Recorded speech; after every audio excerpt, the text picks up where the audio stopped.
முந்திரி பக்கோடா கடைகளில் கிடைப்பது போலவே முறுமுறுப்பாகவும் சுவையாகவும் வீட்டிலேயே செய்வதற்கு கீழே உள்ள முறையை பின்பற்றவும். தேவையான பொருட்கள்: முந்திரி பருப்பு 100 கிராம், முழுதாக அல்லது பாதியாக உடைத்தது. கடலை மாவு 1 கப். அரிசி மாவு 1/4 கப். பெரிய வெங்காயம் 1, நீளமாக நறுக்கியது. இஞ்சி பூண்டு விழுது 1 டீஸ்பூன்.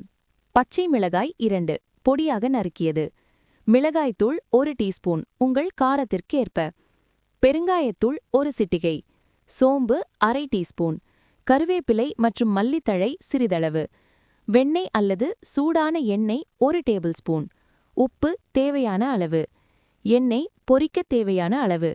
செய்முறை விளக்கம்: மாவு கலவை: ஒரு அகலமான பாத்திரத்தில் கடலை மாவு, அரிசி மாவு, மிளகாய்த்தூள், சோம்பு, பெருங்காயம், இஞ்சி பூண்டு விழுது மற்றும் தேவையான அளவு உப்பு சேர்த்து நன்றாக கலந்து கொள்ளவும்.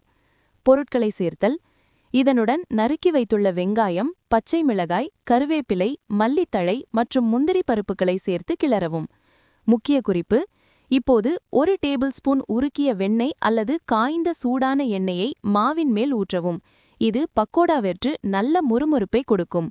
தண்ணீர் தெளித்தல்: தண்ணீரை மொத்தமாக ஊற்றாமல் கைகளால் சிறிது சிறிதாக தெளித்து மாவை உதிரியாக பிசையவும்.